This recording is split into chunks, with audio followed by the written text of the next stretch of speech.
Hi, folks. It's Gary here with your post-match show following today's pre-match friendly with Rangers and Ajax. Now, for the first time, you'll notice that I'm not alone, and joining me for this one, once again, I've got my good friend Mitch, and you'll hear both of us speak in depth about today's pre-match friendly on our Patreon channel, which you can reach us on patreon.com/the fourth official.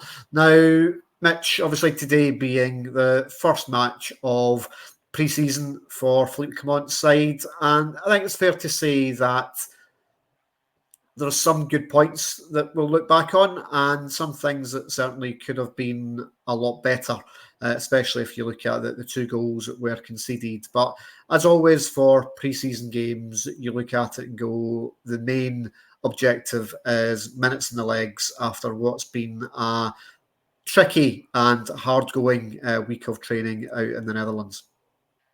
Absolutely. I think as always there was a lot of positives in there, and I think again a couple of negatives. But I think most importantly, it was very good to see some minutes in the legs for the players, and good to see where they get a kind of tester for where they're at fitness wise as well at the moment, and what the manager's plans are. So yeah, I think we've got a good idea of what Philip Clement's planning for the start of the season. Yep. In terms of positives, we spoke on Patreon about seeing a couple of new players for the first time, and it's always exciting in pre-season that you get that first look of new blood coming in, especially the way that the season ended last year. I think all of us were very much looking forward to this extensive rebuild that we were all promising. That it's taken a bit of time to happen so far, and obviously the Euros being on it has slowed that down somewhat, and obviously a lot of business still to come over the course of the next couple of weeks, both in and out to the club ahead of that season opener at Tynecastle 3 weeks today. But certainly Connor Barron coming on as an early substitute for the injured Nico Rashkin can be very pleased with the impact he made in his first appearance in a Rangers jersey.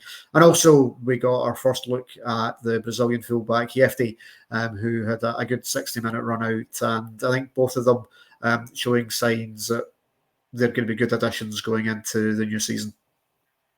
They certainly are. Just touching on Raskin, there has been a bit of an update just been released by the club a few minutes ago from Philip Clement.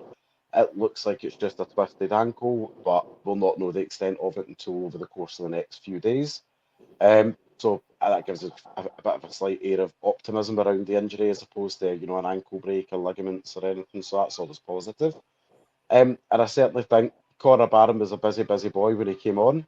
And I really like the look of Jefte there as well. I think he showed that he's got a good bit of pace about him. He's not afraid to be the overlapping man, and he certainly likes. He doesn't half like to try and bag a cross into the box either.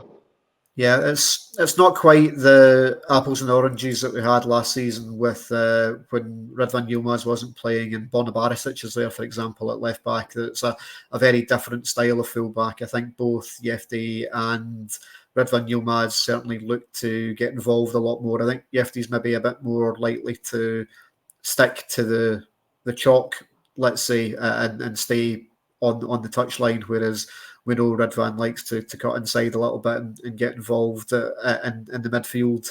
In terms of other positives, we spoke on Patreon in our kind of full match analysis about Tom Lawrence, who obviously got Rangers' goal today, a really nicely taken free kick. Now, we both did a show last week on our Patreon channel about Rangers number 10 options for the season ahead. And we all know there's interest in Tom Lawrence from other parties. Nothing significant has been arranged in terms of bids or him having one foot out the door yet. But I thought it was a really busy performance from Tom Lawrence today, capped off with a very nicely taken goal from a direct free kick and off the post. Always nice to see someone other than James Tavernier have taken set pieces for Rangers. And I think, again, Lawrence can be pleased with his 60 minutes performance today. I think it was a very focused performance from Tom Lawrence today. It was a really nice, and it was good to see after the goal the confidence fell back into him there as well. He started to look a bit more like, okay, we've got the monkey off the back. Let's see what else we can do today. It was a very good performance and a very solid performance from Lawrence as well. And we do need to touch on a couple of negatives. Obviously, the result not going Rangers' way, 2-1 to Ajax today, and a couple of goals that certainly for pre-season, you can maybe get away with a couple of defensive errors, but we didn't look terribly solid throughout the 90 minutes today, no matter what partnership was at the back today. Started with Connor Goldson and Ben Davies, and neither of them looked terribly comfortable today in each other's presence. Goldson particularly looking a bit leggy, whether it's been a hard, intensive week for him following injury at the tail end of last season, but he was given a bit of a runaround today by the big striker Chuba Akpom, ex of Arsenal and Middlesbrough, who we know Connor doesn't necessarily like it up and at him, as we sometimes get in Scotland. I think Theo Bair is testament to that from last season. Gave him still nightmares, I think, from that game in March where Motherwell came to Ajax and ripped us apart. And I think we look at that performance today from Goldson, certainly caught square for the opening goal, and then Rangers caught sleeping as Jack Butland claimed he caught the ball going one-on-one with the Ajax forward that allowed the ball home for the opening goal. And then for the second one, mistake from Jack Butland for the free kick from Van der Boren. So both goals, I think, Clement will look back and analyse and say, yeah, we certainly could have done a lot better on them. I think I think particularly the second goal for me, I think it's definitely a pre-season type goal that you concede when bit of rustiness in the legs and kind of just getting your wits back about you as a keeper. I'm not too worried about the second goal. I was a bit more worried about the first goal because, as you say, there was a bit of the old PTSD flashbacks to last season of defenders not in the right place, defenders not looking, and once again leaving the keeper exposed and a little bit of a lapse in concentration, which was a little bit alarming. But again, I'm going to try and cut some slack there and say that is maybe just down to being a pre-season game and the first competitive pre-season game. So, it's a little bit of a think positive moment. But as you say, I wasn't overly enamoured by much of the defensive partnerships, particularly bearing fruit in terms of how solid we looked.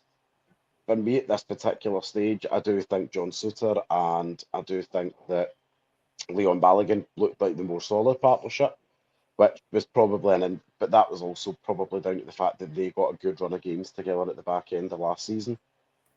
Yeah, and no action today for young Clinton Inshallah. Now, we've seen lots of reports coming out of the training camp this week in Holland that the management team very impressed with Inshallah, but they were very much at lengths to state both him and the new Moroccan striker Hamza Igagami, who's now in the door, are bits of project players that are not ones that are going to be ready for the first team on day one.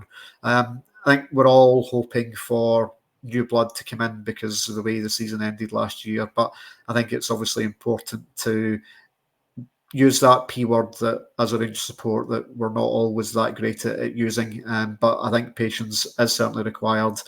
Today was the first action of pre-season. We've still got 3 more friendlies to go before the important stuff happens at Tynecastle 3 weeks today, with that friendly against Man United next Saturday at Murrayfield, Glamour friendly, and then the Trevor Francis Memorial game down at Birmingham, followed by the trip to Union Berlin. So lots still to happen, and 2 weeks is a long time in football, especially with the Euros now finished. I think we're all expecting probably a lot more movement in the market at all levels over the next kind of 2-3 weeks. So I think lots to happen, and I would be massively surprised if the 11 that started today out in Wesep in the Netherlands are the starting 11 for the game at Tynecastle.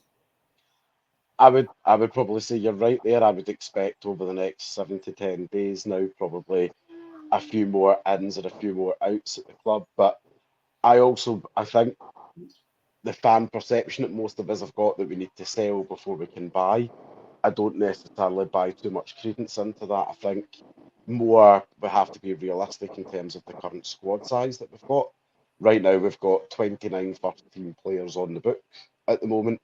I think we have to be a little bit more pragmatic in terms of we're going to need a few bodies out before we can bring some bodies in, unless we want to start paying 35 players to be first-team players next season.